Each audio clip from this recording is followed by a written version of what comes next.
ও সুপর্ণা, তোর কাছে একটা আবদার করব। বলো। তুই সেদিনকে আমাকে সকালবেলা একদিন ও ঘরে বসে বিবেকানন্দের একটা গল্প শোনাচ্ছিলিস না? সেই গল্পটা একটু সবাইকে শোনা না রে, আমাদের ফেসবুকে যারা আছে সবাই শুনবে। আবার বিবেকানন্দের গল্প? কি ভালো গল্প বলেছে, আমাকে একটা শুনিয়েছে, সবাইকে ওটা না শোনা। মজার গল্প।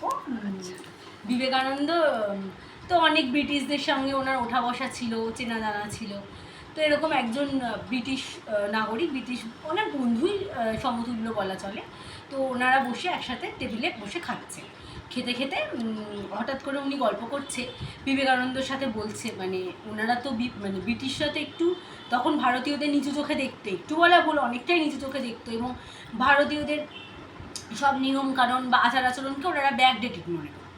তো ওরকম বিবেকানন্দকে একদিন বলছে যে এরকম তুমি তো ভারতীয়, তো তোমাদের যে এই তোমাদের ধর্মে যে এই কালচারটা, যে কোনো মেয়ে কখনো অন্য অন্য কোনো পুরুষের সাথে হাত মেলায় না, সব মানে কোনো মেয়ের সাথে কথা বললে তাকে নমস্কার করে কথা বলে, বা এইভাবে হাত না মিলিয়ে বা দূর থেকে তারা নমস্কার করে। তো এরকম কেন করে? আমাদের দেশের কালচার কত সুন্দর, সব মেয়েরা কি সুন্দর হাতে হাত মিলিয়ে কথা বলে, কত স্মার্ট দেখায় দেখতে, মানে কত ভালো লাগে দেখতে। তো বিবেকানন্দ তো শুনে ভাবছে যে আমাদের দেশের মেয়েদেরকে এরকম বললো। তো বিবেকানন্দ বুদ্ধি করে ওই ব্রিটিশ নাগরিককে বলছেন যে আচ্ছা, আপনাদের দেশের যে রানী, তাকে তার তার আপনারা হাত মেলান তার সাথে, সে আপনাদের সাথে হাত মেলায়। তখন তখন ওই ব্রিটিশ নাগরিক বলছেন রেগে গিয়ে যে আপনার কি মাথা খারাপ হয়ে গেছে নাকি বিবেকানন্দ মশাই? আমাদের দেশের রানী হাত মেলাবে সব সাধারণ মানুষের সাথে এসে? এটা হয় নাকি কখনো? উনি রানী। তখন বিবেকানন্দ বলছে, হ্যাঁ আমি তো এটাই বলতে চাইছিলাম যে আপনাদের দেশে শুধুমাত্র একজন রানী, তাই, এবং সেই রানী কারোর সাথেই হাত মেলায় না। কিন্তু আমাদের দেশের প্রত্যেকটা ঘরে আমাদের যে মা বোনেরা রয়েছেন তারা সবাই আমাদের বাড়ির একজন করে রানী। তারা কখনোই সাধারণ নাগরিকদের সঙ্গে এসে এসে হাত মেলাবে না। এটাই আমাদের ধর্ম। আমাদের ধর্মে আমাদের মেয়েরা ভগবানের সমতুল্য। তারা রানীর, আমরা তাদেরকে রানীর মতো করেই রাখি, এবং রানীর কাজ এটা নয় যে সে সাধারণ মানুষদের সঙ্গে হাত মেলাবে। তো এটাই হচ্ছে সেই গল্প, মানে বিবেকানন্দ যে আমাদের মেয়েদেরকে কত উচ্চ চোখে দেখতেন, এবং আমাদের ধর্ম, আমাদের হিন্দু ধর্মে আমাদের মেয়েদের যে কত উপরে স্থান, তো আমরা এই গল্পটার মাধ্যমেই সেটা বুঝতে পারছি।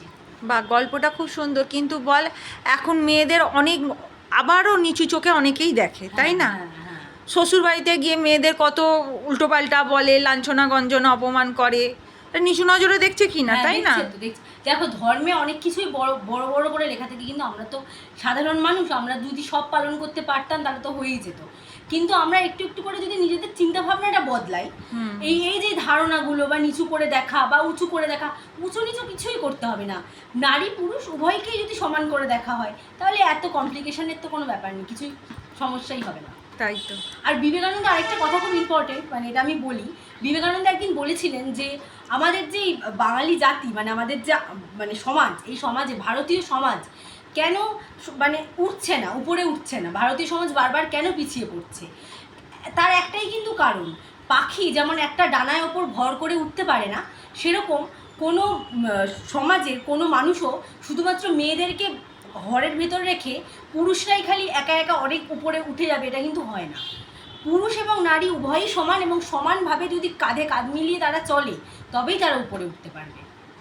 তাই তো, ঠিক। বিবেকানন্দ নারীদেরকে কিন্তু প্রচুর সম্মান করতেন, ওনার সমস্ত লেখা থেকে বা ওনার যে গল্পগুলো আছে সেগুলো থেকে কিন্তু আমরা সেটা শুনতে পারি, এবং উনি খুব বুদ্ধিমান ছিলেন। কি সুন্দর করে আনসারটা দিয়েছিল বলো। হ্যাঁ হ্যাঁ, আচ্ছা ঠিক আছে, খুব ভালো লাগলো, আবার পরের গল্প নিয়ে আসছি।